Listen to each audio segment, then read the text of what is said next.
Okay, good evening, everyone. I'm Alicia Mahoney, the president of BCMS. We're thrilled to host this um, BCMS Bubble webinar series. This is our episode 2, and we are here with the awesome gentleman from Stride. We've got Bryce Mitchell, who is the account executive extraordinaire. So if you have any questions or you are interested in Stride, he's your guy. And then, of course, we've got Craig here. He's going to be actually who we're interviewing tonight. He is the vice president of revenue for Stride. We have had such amazing conversations with these guys. I don't know that you will even want to call what they're doing an EMR by the end of getting to know them. But today we're going to talk about some very interesting things.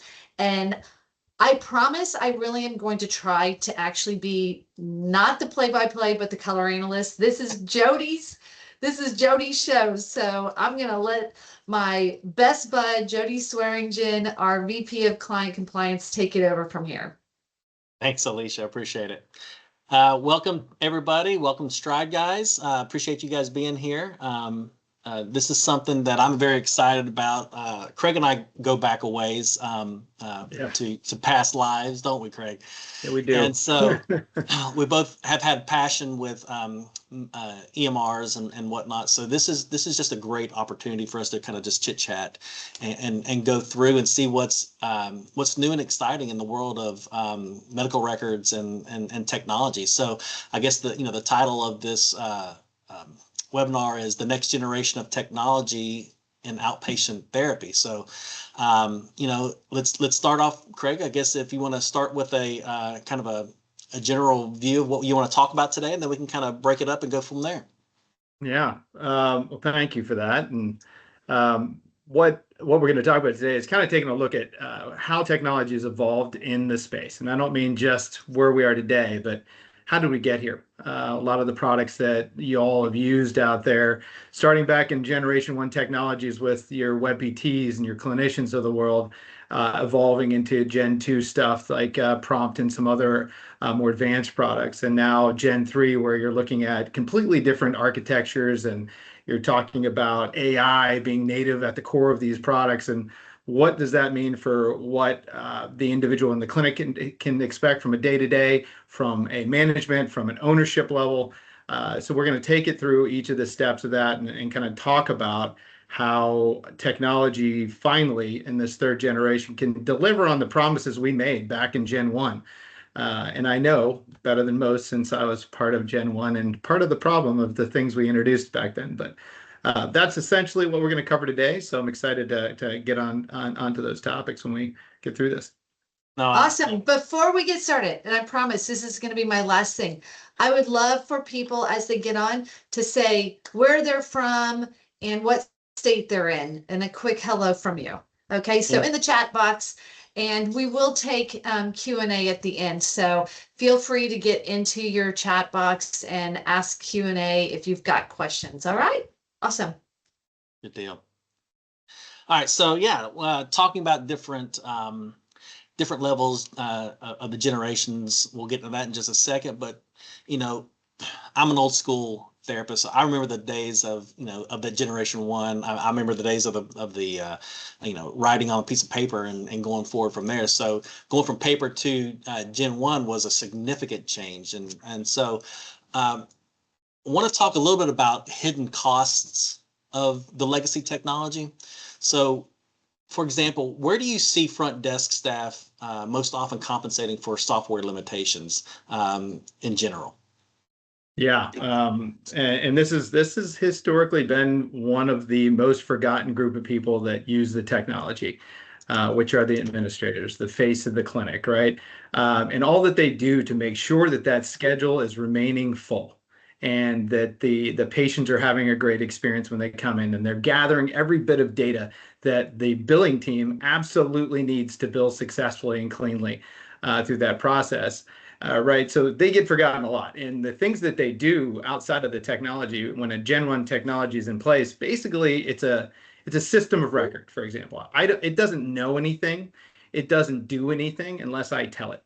So the administrative staff is spending a lot of time, not just managing who's on the schedule, but where are they with authorization? Is there a copay amount that's owed? Is there a coinsurance amount that's owed? So I'm running series of reports that are going to tell me those answers. And then it's up to me to, in the moment with 3 people in front of me, be able to remember to check that list to make sure that I'm collecting all the pieces of information I need. So they're managing more outside of the technology than they typically are inside the technology.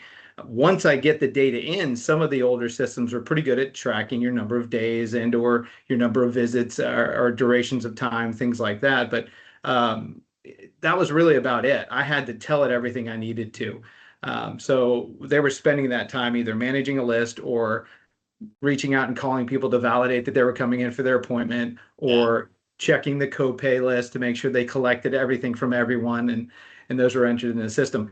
That's just to name a few things at the front desk. I mean, now you're thinking about intake forms, right? Now I'm managing paper intake. I'm handing it out to that patient. They're filling it out.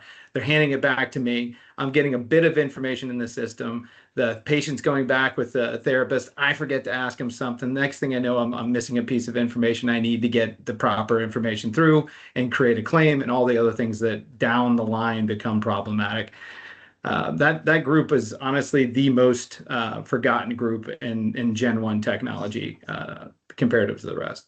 Yeah, completely agree. And just listening to you go through all those, giving me heartburn on my memories of back in the clinic, and my clinic that we opened. So yeah, I understand. Yeah. What about clinicians though? I mean, what kind of work are they doing today that technically shouldn't be their job anymore? Yeah, typing. And there's your big one, right? Yeah. Let's talk about paper first, right? With paper notes, you had the ability to just quickly scribble down what you were doing in some form of chicken scratch, typically, because every note I read, I was like, I have no idea what half those words are. But it was fast and it was easy, and I could get it done in a timely fashion with the patient and then just store it in a file cabinet somewhere for me to go back and review maybe sometime down the line. They should not be doing the typing component anymore. They should have a tool that helps to augment their care and allow them to be hands-on. And this is where Gen 3 kind of steps into the equation. Gen 1 was type and type a lot, or have a series of drop-downs to go ahead and select and pick and choose and answer a bunch of questions that probably aren't even relevant to that patient. Yeah. Gen 2 comes along and they start introducing some better, faster tools that allow for more customization in your templates and things like that kind of streamline that process down a bit. But not until Generation 3 have we really been able to address that problem. And with Gen 3 and the use of AI, you can now either use, and you can use a combination. It's up to you what you're comfortable with, but you can use a combination of ambient listening, which is where the AI sits in the background and hears everything that goes on, records every word that's said by either the patient or the therapist, and then keeps that on record for you, and then distills down from that what goes into the specific templates that have been created for that type of care. So I come in for a total knee, it understands what questions, what things to do, what things to fill out, what data is relevant in that scenario. So typing and data entry are the things that, if we can offload that therapist from those pieces, they're back to the parts they love and care about. Yeah, that's fantastic. Yeah, absolutely. Well, and I got to say, Jody actually has done some presentations about, AI and compliance. So we, love working with companies like you that we can talk about those things to make you, smarter and make your product smarter and things to that extent, because we're all about protecting our clients. That's for sure. No, absolutely. They're not spinning their wheels, doing all of the things that they shouldn't be doing. They have time to pay attention to the I's that need to be dotted, T's that need to be crossed. If we're doing that from a compliance standpoint, right, we're making sure that we're safe and we're good for whatever comes next. Absolutely, absolutely. Some of the other pieces in AI, though, now that you mention compliance, right, there's a huge component there that it can ensure that the things that need to be said are being said. Right now, your therapist not only can be more hands-on, they don't have to be a compliance expert. They don't have to be a billing expert. They simply treat, and it then does what's necessary for those specific entities. Exactly. Yeah, I mean, I think that's key for just peace of mind for so many people, because they worry about and always stress. I mean, from physical therapy school on, we're stressed so much about make sure you say this and say it this way, but don't say it that way, and you know, because insurance is not going to approve this, or they're going to deny X, Y, and Z. So it's tough on the end users aspect of the EMR to do what they need to do. So it's good to have a AI to be able to go in and do this, but you have to, compliant wise, you have to think through, you still have to have that that human touch also in order to make sure that it's saying and doing what you want it to do. So that's always important. Absolutely. Clinical judgment remains with the therapist. Yep. That's a whole topic I can probably do an entire webinar on, honestly. That's exactly right. Maybe we'll have you back for that one too, for sure. we can go off on tangents easily. Well, you talked about the Gen 1, Gen 2, Gen 3 when it comes to that specific aspect of AI and different things. But I think the audience might want a little bit more understanding of the differences between that. Can you just kind of walk us through a little bit more of what Gen 1, Gen 2, and Gen 3 technology is? Yeah. Yeah, absolutely. And then was Gen 1. So representative of Gen 1, right, would be the browser-based movement, right? All of a sudden, we're able to deliver a product that's not sitting on a server in someone's closet or some other way of delivering that information on-prem. We're moving into a world where we can start rolling out these products in a SaaS-based model where you're in here delivering and consuming a product via the internet, via browser, right? And that opened up the door for a very a much lighter weight, I shouldn't say very lightweight, a much lighter weight way of managing and delivering the service, right? So now we can push these products out there that you can access from anywhere, right, with a secure browser and the proper credentials, which opens up the door to these other devices I can use to be much more mobile and nimble in the clinic and move around a bit better. Everyone remembers the classic laptop on a rolling desk. That's one of my favorites for sure, right? Yeah. But it did untether you some degree from being in a specific room. It allowed for the record to be complete and stored one time, and then that to drive everything you need to bill, right? So not much in the way of efficiency, but much more in the way of data management and then the ability to control and then bill out correctly based on what I have. Generation 1, big gap, big thing was the browser-based technology movement. Gen 2, the hallmark of Gen 2, and these generational gaps are significant, right? So now the cloud comes into play, and in the cloud that allows for a technology to scale at a much more rapid rate, right? Almost infinitely. As I just spin up more and more virtualized servers, creating the cloud, I now have the ability to manage and ramp much higher volumes of users and bandwidth. I have the ability to evolve and develop the product faster. I have much easier ways of interacting and creating interface between different systems that all live out in the cloud. So it was very advantageous for new companies that came in at that point to be able to grow and develop a feature set much more efficiently than previously and be able to do that at a much lower cost because of the virtualization versus a physical server farm, things like that. But Gen 2 was based on that. And that was a fairly short-lived generation, mainly because technology, as we all know, has been moving faster and faster. The hallmark of Gen 3 isn't just AI, right? Because that was a huge component. But having a technology that has the ability to let the AI interact within it. So the structure at which the architecture that people were building technology had changed. And they're starting to introduce things like modular architecture, which allows you to create a core where that intelligence lives and then utilize that AI wherever you might want to throughout that product natively. So native AI. It doesn't just mean that I have AI in my offering. That's not what native is. It truly is within the product itself, and I can use it for whatever I want. Because of the structure of that product, it allows the AI to be seamlessly layered throughout the process. So if I needed AI to validate my benefits, or I needed AI to listen to my interview with the patient and then extrapolate the details around that, or I'm using it to validate the information for a denial and then resubmit that claim. All of those things can be done by that native AI living within that box. that was really the difference. It's the structure at which these technologies are built, and then the concept of having AI not just attached to the outside or bolted on, but at its core. Yeah. How many of you guys who are listening here are using AI? Just do a hand raise. I'd love to see. I know I have a paid version. So if you're using AI, definitely raise your hand or put it in the chat box. We'd love to know who's embraced it because it's here to stay. Yeah, absolutely. It is. So It is. So That's a when, great point too. Like, how comfortable are you, right? Think about the comfort level, and people will have different answers. And we're seeing some pop up in the bar right now.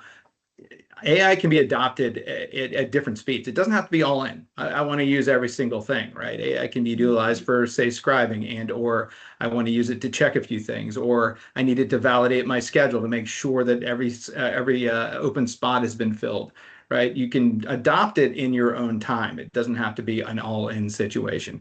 But since it is here to stay, one of my biggest recommendations at the end of last year for folks was that if you haven't started now, start with one thing and then and evolve from there once you have a level of comfort with it. yeah, absolutely. Well, when we switched from Gen 1 to Gen 2 obviously, like you said, cloud-based, a lot of different things there. So technology improved leaps and bounds to where we were, but it ended up still maintaining a fragmentation in the workforce, and so people were working harder, but having less work. How did that? How do you equate that with what's going on, and how do you see a potential there for moving to the Gen 3 section, and how do you avoid that? Right. So that's a good point, right? And I've created a much more capable tool, right? These Gen 2 tools were leaps and bounds better than what the Gen 1s were, right? They had everything that you needed from online scheduling to every dollar you collect, and then components that live within it.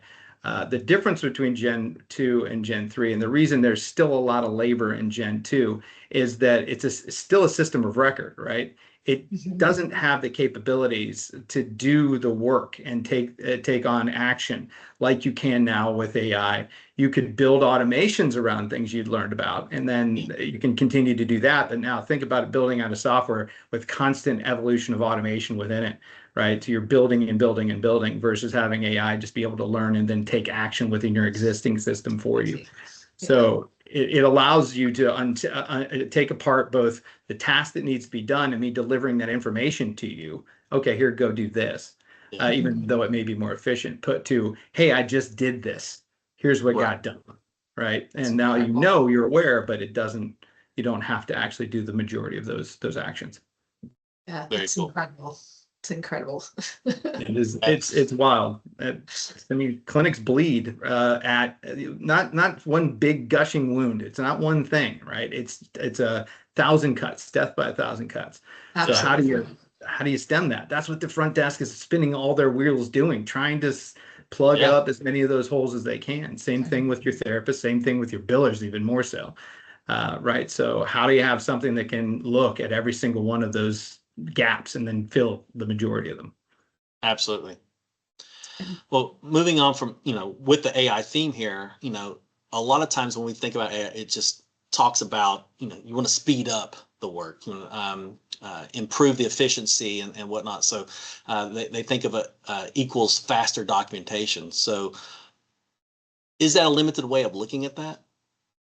Yeah, it doesn't just speed up, right? The idea of AI is that it eliminates, right? It has the ability to take things off the plate completely. It's not just speeding, it's also adding quality, right? And this is the big part. Now that I'm not spinning my wheels on all the different components, whether it be a therapist that's typing out an assessment or whatever, I now have time to review, look at, and then truly think about what just went on with that patient. And if I did forget something, I can always pick up the tool and just quickly narrate into it, and it will add that to my note for me in the right place and round out that thought for me. So the quality of documentation is improving. The quality of care now you have more time with those patients. Same thing with the front desk. I have more time to talk to that patient as they come in and hear what they're telling me. Not just, okay, we're going through the steps, we're going through the steps, I need you to do this. You can hear what they're telling you, their experience gets better. You get better information out of it, and in the end, you have everything you need. Same thing with the billing staff. I love it. I love that. As a compliance company, we deal, all our customers know this. I mean, we deal end-to-end compliance at BCMS, from policies and procedures, OSHA, HIPAA, all that kind of stuff. But we also do documentation, coding, billing instructions as well. And so when I'm thinking about this change from Gen 1 to Gen 2 to Gen 3, and utilizing AI to make things much more improved, where do you see as some of the biggest compliance benefits of a high performing next gen clinic? Yeah, wow. I mean, not only just what the AI can do to make sure that these I's are dotted and T's are crossed, because it's not going to miss any of these things ever, right? It lives within that box when it's going through that component of its work, and it knows. Let's just use documentation as an example, right? It understands CMS. I mean, to the nth degree. It's like you have a compliance expert in it, right? You have Medicare and AMA and all the other components that really lay out the framework for documentation, compliance, and cleanliness. And it is making sure that how things are phrased and said based on the work the therapist actually did. So this is stuff that is there, it's being done, it's being stated in a way that needs to be written so that you do get through audits without an issue. So there's a lot that it can do, not just in the completion of compliance, but then the education of that compliance after the fact. So I finished that now. It made some corrections, and then it tells me, hey, you did great, and hey, here's an area you can improve. And now you can learn from that moment in time, and even train the AI to communicate it better based on how you speak, the things you say. And that the voice of that therapist can continue to evolve and be learned by the AI as it goes through that. Now, these notes are coming out specific to that patient. So imagine a justification for care, and I'm going through an audit, and this auditor is coming in and looking for it being cookie cutter to the last total knee or whatever I'm treating. And they're looking for specific justification tied to that patient and the things they said and the tests you put them through and the results of those. And that it is always tied to that specific patient. So you have a unique justification for every patient seen to that very patient.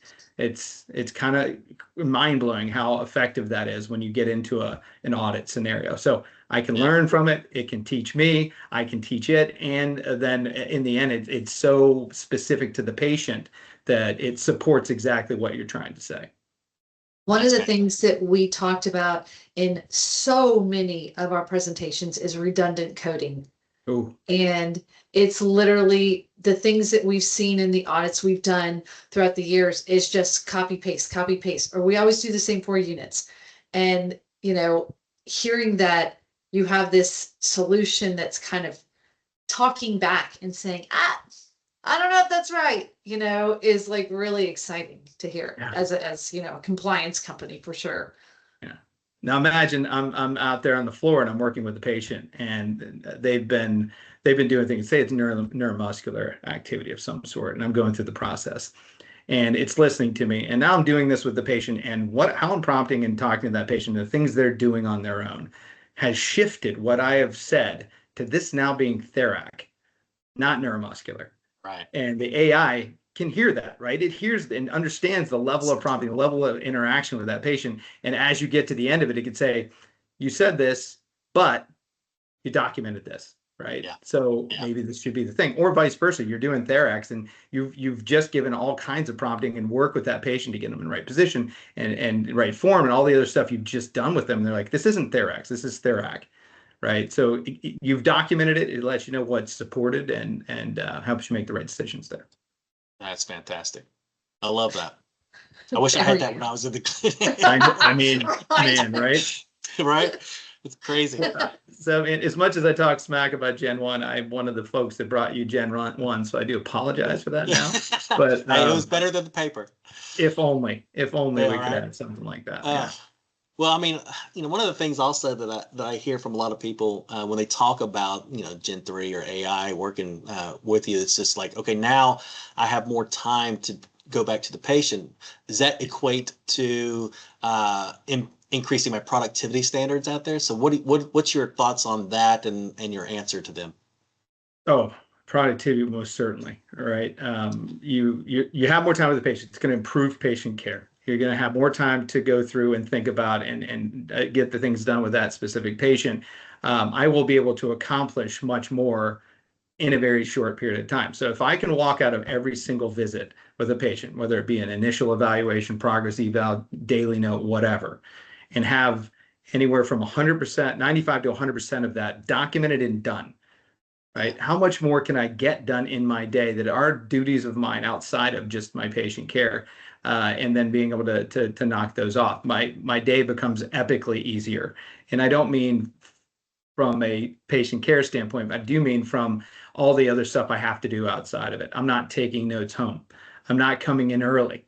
I'm not staying late. I mean, certainly can if you like to, but you don't have to because these things are getting done for you. I'm not wasting my time at lunch typing in notes. Yeah. I'm taking a break. I'm having some food. I'm having a conversation. My world gets significantly better based on the offloading of all the things that people hate about their jobs, which are the minutia. Yeah. Absolutely.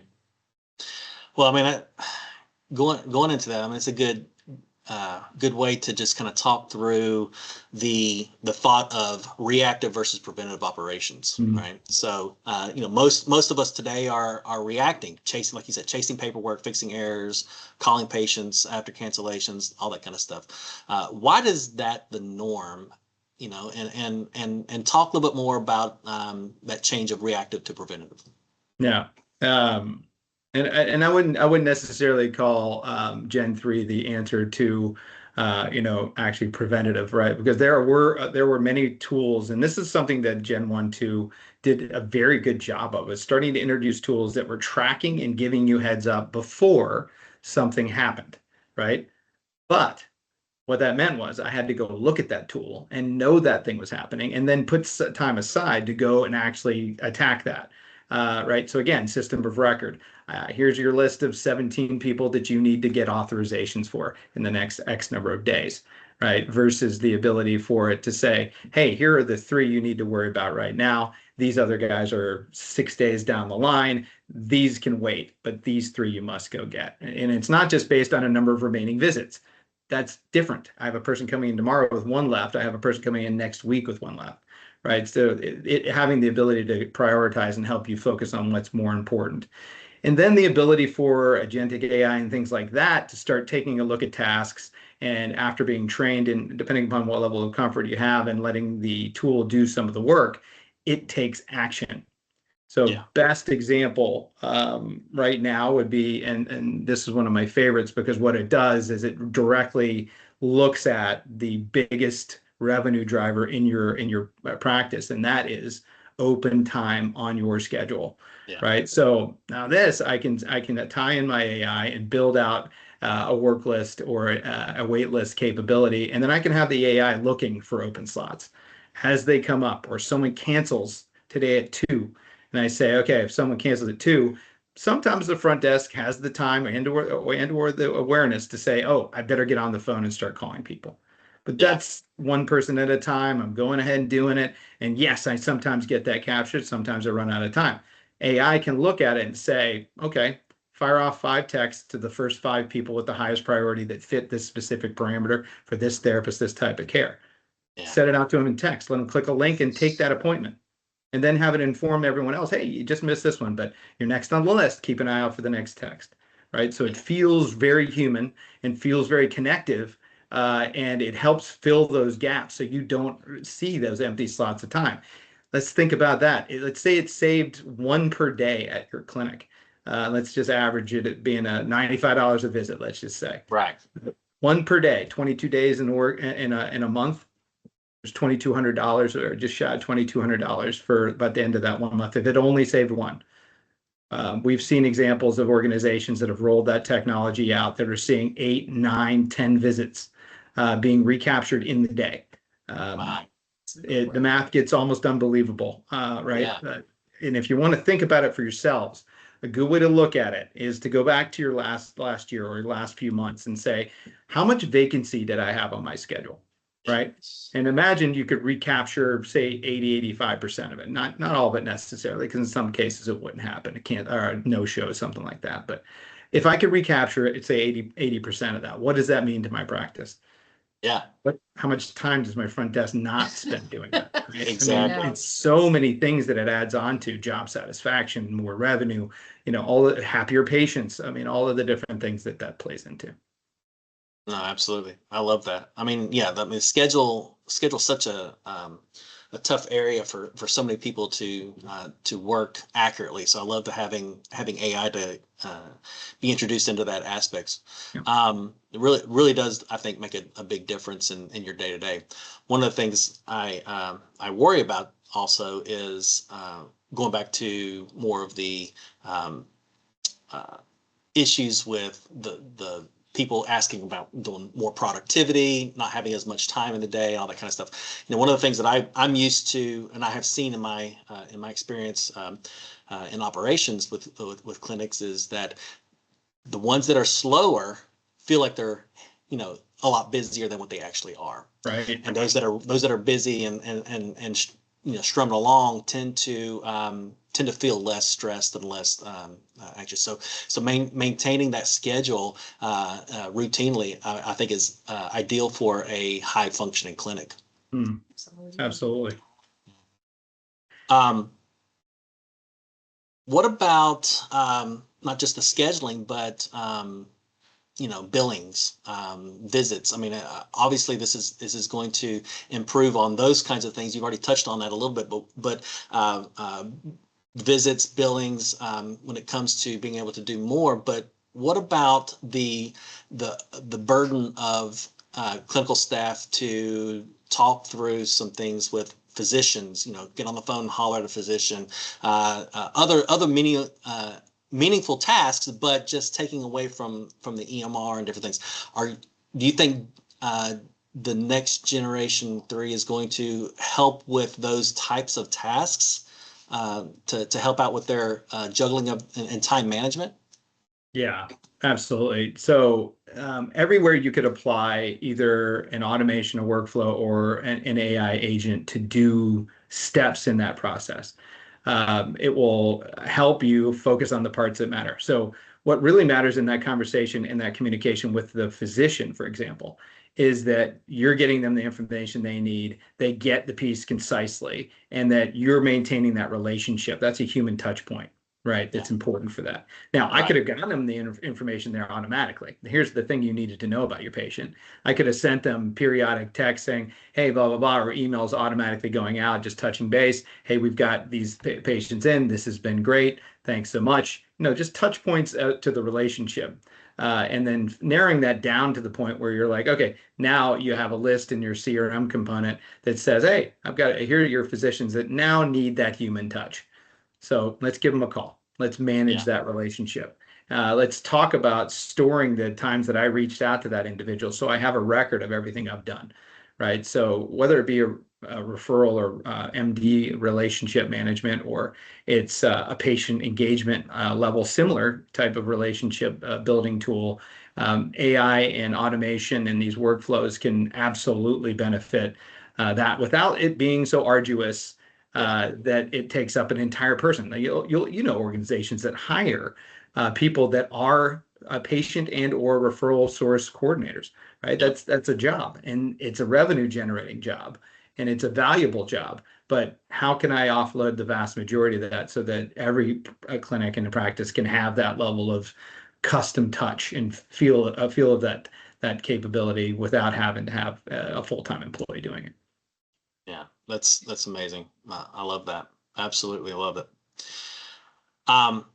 Just kind of looking at that, then kind of thinking about the different aspects of the changes we're going to see with AI on the front staff, on the clinical staff, and all the things outside. Where do you see a clinic that's high performing in 5 years from now? How is that going to look? How's it going to feel different to where we are? What aren't they doing? right? We're But making you aren't they? forecast. Yeah. Well, you asked me Fortune the great teller. you asked me the great question. You said high functioning clinic, right? Practice. These are the ones that have taken the time to put down process, to lay out workflows, to manage all of those little points, to heal those little cuts so that they're not bleeding revenue. They're seeing better returns of their patients. They're getting better outcomes, right? They've put in all the effort. Where I see them in 5 years is, not spending the time of having humans do those pieces and improving new areas, like pushing out into maybe another revenue stream, or offering additional services, or offering them a different path to something new in the organization, because they don't necessarily have to spend their time on these meaningless tasks, right? They're meaningful in revenue, meaningless in time use. But they can now broaden themselves as employees, as owners, as managers, as therapists, because you have the time to do that and focus in areas that will bring better results back to the clinic. I'm a therapist. I now have time to actually learn more about, say, I always wanted to be a McKenzie therapist specific, right? I can go and do that and bring that back to my practice. Or I want to branch out and do more cash-based wellness stuff. Right. So I build out a plan and I have that in place, and I can drive toward that type of thing and offer classes, whatever it happens to be. I think the high performing clinics are going to remain high performing.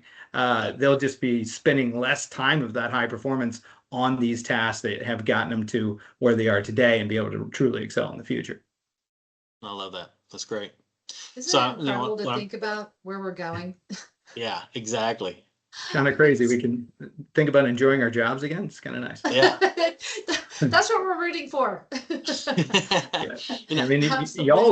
in y'all's world, this has got to be, it's even more effective than what you see in most areas, because of the level of regulation and nuance and detail and different dates and times that are moving and flexing at any given moment, where this has to be done for ocean, that has to be done for. I can only imagine that as you guys roll this through the Bubble platform, it becomes just more and more valuable as time progresses. This is the harder type of thing that this really helps. Yeah, It's absolutely. become very fun. We have a joke. My mom, anybody on here who doesn't know that my mom is our CEO, Mary, she actually has full on like arguments with AI when they're not correct. And I'm like, and so the good news is that if you really know how to ask the right questions, it's actually becoming a really valuable resource for someone like us who does have to verify regulation and things to that extent. And so it's allowing us to kind of have a better output. Don't even ask Jody about the AI build out that he went down a rabbit hole like earlier this week with Practice Act updates. So it's like crazy. So It's amazing. I definitely got lost in the weeds and couldn't get back out, but had so much fun doing it. It was fantastic. so I mean, we see things from our side. So it's taking it to like stuff that Bryce does, right? He's an executive account manager with us, right? And there's a lot of things to manage and juggle. So now you have a tool that you can set little reminders, little things to do. You can have it rework a specific proposal. You can have it. There's a lot of things that even in Bryce's world, things become a lot easier. I know I've seen an uptick in efficiency from the team in a number of areas, and I'm going to say a lot less spelling errors than in previous emails than I have in the past. But Yeah. what's your take on that, Bryce? Have you seen that kind of gain that they see in these administrative areas? I feel like I wouldn't be able to run my day without it these days, because Yeah. it's just, sometimes I feel like I have most of the gist of what I want to get down, but sometimes it's nice to just have someone to bounce ideas off of. I give my AI a name. It's one of mine my, is Stella. yeah, It's one of my homies. yeah. I love it. But no, yeah, absolutely. It's nice to be able to showcase it to folks every day, just from within the system, but also just personally using it. I was probably slower than some folks to adopt it, just because I wasn't sure if it was the next just thing for people to get excited about that might not stick around, but the gains in my day-to-day life is incredible. And just seeing how it's impacting other people that in other ways at clinics and just outside of that has been really, really cool. Yeah, I Yeah, love that. For me, building mean- process, right? Who likes writing a process document? I can tell you that's what I got into this business for. Right. But I can knock these process documents out in no time whatsoever. I lay out a framework. I give it some instruction. I give it some prompts around what it needs to be looking at and thinking about. Yeah. Bam, I've got one done in 15 minutes versus half a day. Yeah. PowerPoints, It's effective in so all of many my ways. all of Yeah. my favorite things like that. You can tell it what to do and it'll spin up a PowerPoint in about 5 minutes, and I'll never build one again. If I Not It's from funny. scratch, that's for sure. No way. Well, that's, I mean, we get into it with compliance, and, a few days ago, I was talking to a client, a potential client, and they were saying that, they were working on their manuals and trying to build it out through AI, but they didn't have the knowledge of what to ask, where to look, and to make sure that it's not hallucinations and faulty links and whatnot. So it's very difficult to get into, just as I was talking about earlier, is utilizing the AI through a scribing technique. You still have to have that human touch in many aspects to be able to say, okay, yes, this is what I said. This is what the patient said. No, I don't want where we're talking about our grandma's baking. I mean, we want to make sure that we're talking specifically about the clinical documentation aspects of it. Same thing with, at least on the compliance side, but I'm sure on your all side as well, you have to be able to put your finger on what the AI is saying and say, yes, that's accurate, that's not accurate. Just to Alicia's point with Mary arguing with the with the AI. Funny. Yeah. She's like, no, you're wrong. And it's like, oh, I'm sorry. And she was like, Tell me where and I was and incorrect. it apologizes, like it's great. He's like, this is nothing like my daughter ever did for me. Because I'm pretty sure you never, and I know I never apologized. But it is crazy. But if you think about we're talking about just general AI models and being able to use them in whatever aspect of what we do. The ones that we're talking about within the systems that are out there, the Gen 3 systems, the bubbles of the world, these types of things, these are models that have been trained specifically for the stuff they're doing. And to your point, Jody, the data, the entry of what goes into that note is the expertise of that therapist and the reporting of that patient of where they are and how they feel they are, where they are actually physically. And that is what makes up the note, not the AI doing anything other than the recording and the distillation down of that. I love to use the baking example. Mine's always stealing somebody's grandmother's favorite cookie recipe. But either way, it does understand that that's not relevant and narrows it down to just what is and understands the kind of terminology, abbreviations, the things that we do in our space. So it makes it even more powerful. But you do need that human interaction. You do need the prompting. And that's really what drives the capability. That's fantastic. I'm excited about the future in this avenue. I mean, the documentation and billing has been the bane of a therapist's existence since the very beginning, and so making it more streamlined, making it more efficient, and even actually a little bit of fun. I think it's fascinating. Yeah, and more accurate. Don't forget, this is much more accurate. Because even when you were writing down every thought you had, as I mentioned, every one of those things I read, I can only read about 50% of what the PT wrote. 75% of doctors you can't read, 50% of PTs, whatever. No. Yeah. Same problem. It's insane. It's insane. Well, gosh, Jody, is it time? Oh boy. All right. So yeah, I think it might be time for swearing with Swearingen. Let's try this real quick.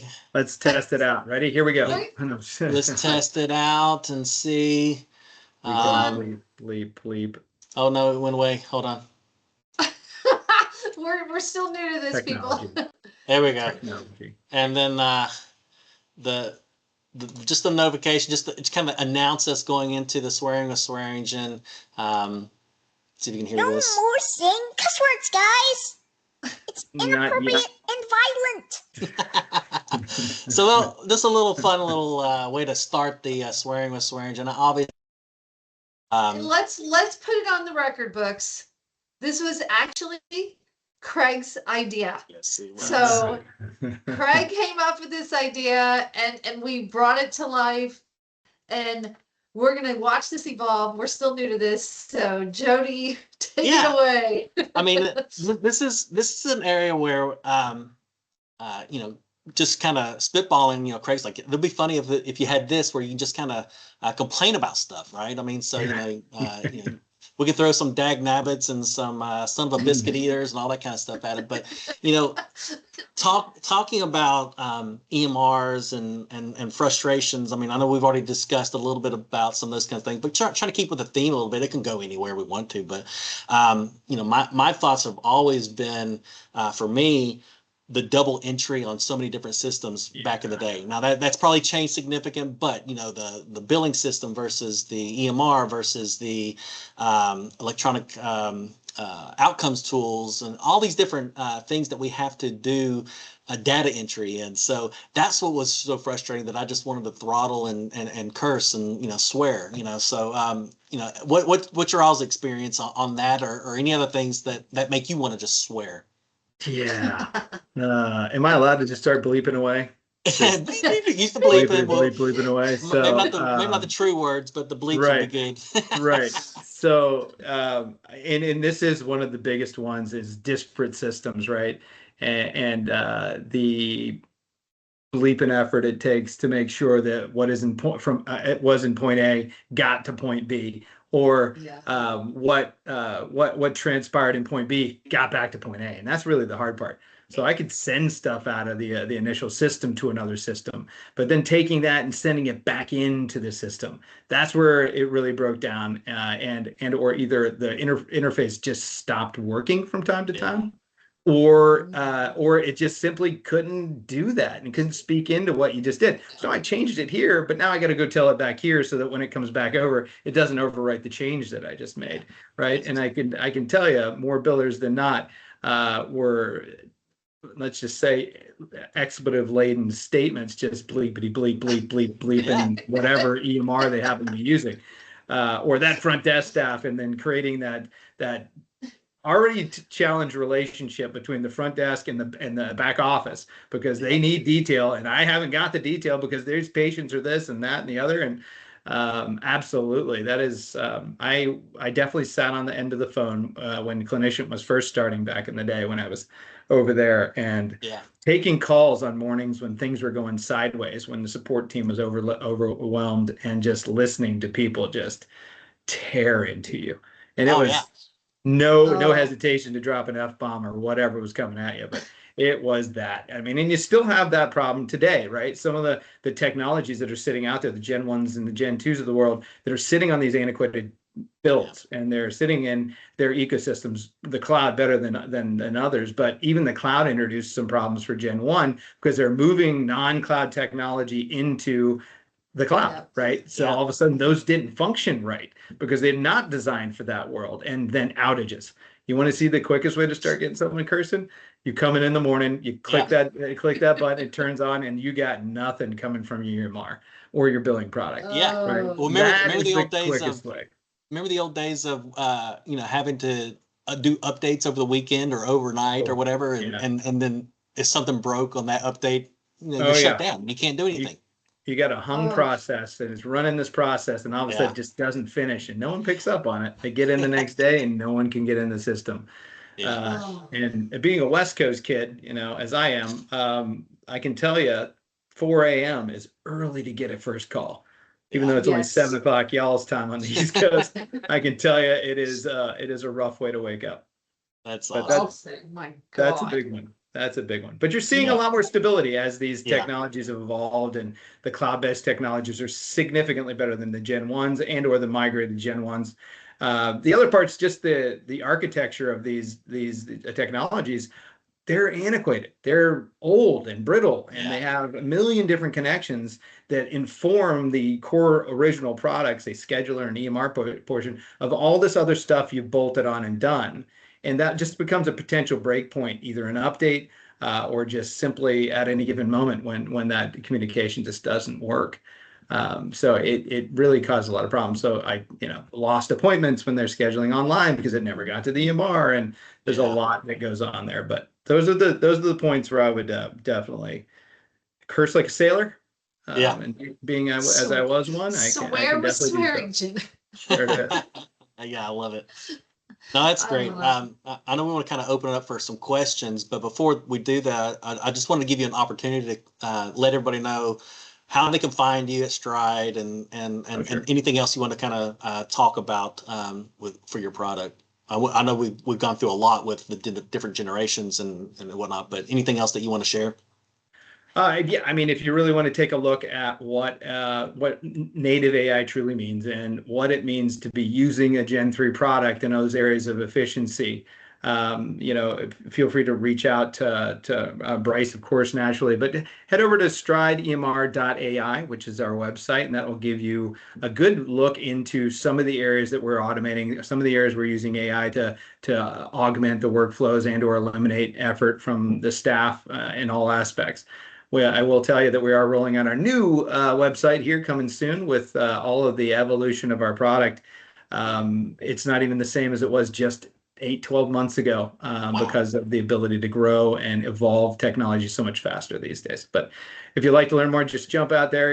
You can fire off questions to us directly from the website or request a demo or whatever you might like to do to see it even further. Bryce, do you want to put your email in the chat box? That'd be great. Yeah, absolutely. Fantastic. And obviously, if you're clients of ours, obviously, if you are interested in talking to these guys, you can always reach out to us. We certainly know these buddies now. They are friends of ours, and we have really come to have some good times with them. It's great. Absolutely. So, Absolutely. Bubble buddies. Bubble Bubble buddies. buddies. There we are. That's We're bubble rolling buddies. out. We're rolling it out. See, you soon. coined that one. That was all you. I had swearing and swearing in. You get bubble buddies. Bubble buddies is us. Awesome. Awesome. All right. Any questions, anyone? Any last final words, gentlemen? Don't wait. Get out there, give it a try. If it's just in your personal life, just go ahead and try that. If try a little Chat GPT. Try something on your own if you want to get used to it and see some of the benefits you can get just in your day-to-day. Yeah. Wonderful. Turn it with a voice. Okay. Awesome. Awesome. Well, you guys have been great. This is fun, you guys. Thank you so much for being part of our Bubble webinar series and Swearing with Swearing Jim. And we will definitely have you back on, Craig, to talk about other things for sure. And Bryce, thank you for the impromptu hopping on too. We appreciate it. Bryce, do you mind putting in the website address? There's a couple people asking about that. Yeah, just dropped it in there. Oh yeah, you just did. Perfect. Yeah.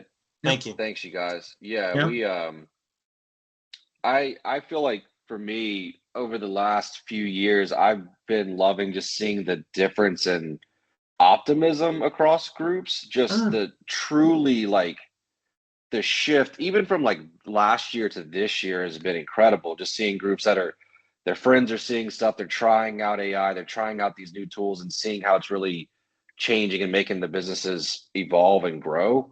And then they're trying it, and there's just an overall I've felt a very positive shift, which is always just awesome to feel across the whole country with just groups everywhere. So that's been I've loved that. I'm really excited about this year, next year, and everything that's coming along. Well, we are excited to be working with you guys, and I think that we've been transparent. We have a couple of EMRs, but you guys that we would recommend, but you guys are right there of one of three, and we can't say enough about you guys, and we just really enjoy working with you and honestly learning from you guys. I've learned more from conversations we've had that I didn't even know I needed to know. So this, so thank you. That's Craig's useless information that just bounces around in his head and here you go. That's it. There it is. I mean, my parents used to say I had a master's degree in cocktail party talk. There we go. I did want to mention also to Alicia and Jody, and for everyone that's still on, we will be at a lot of events through the end of the year. We're going to be at PPS, and BCMS will also be there. We're going to be doing some really cool things together. So love having conversations in person, love shaking hands and meeting people. So if y'all are going to be at any of the state conferences, we go to a lot of those. Yeah, and then most of all of the major APTA conferences as well. So just want to mention that if we don't catch you on this one, would love to see you in November. Yeah. Or Fantastic. hopefully before. Absolutely. Looks I think like that'd we've be got great. one more person typing. I'll see if we've got a question or if they. All right. Do you do PTOT speech? Yes, In they PEDS, do. yes, we do. Yes. We're multidisciplinary. We already have content, templates, evaluations, intake forms And built I do for each and all. CPs. Yes. Yep. Yes, Barb. Yes. Yep, that is So, correct. yes. So Love it. awesome. Well, you guys, thanks again for having this. Yeah. The recording will we'll share the recording with you guys, and the recording will be live on the bubble at any time. You can go and watch it. So thank you very much. Jody, do you want to say any last final words? No, I'm just Just waiting for the bleeps. That's what I swearing was a waiting swearing. for. Fantastic. All right. Thanks, Always guys. great to bleep and see you too, Jody. Okay. So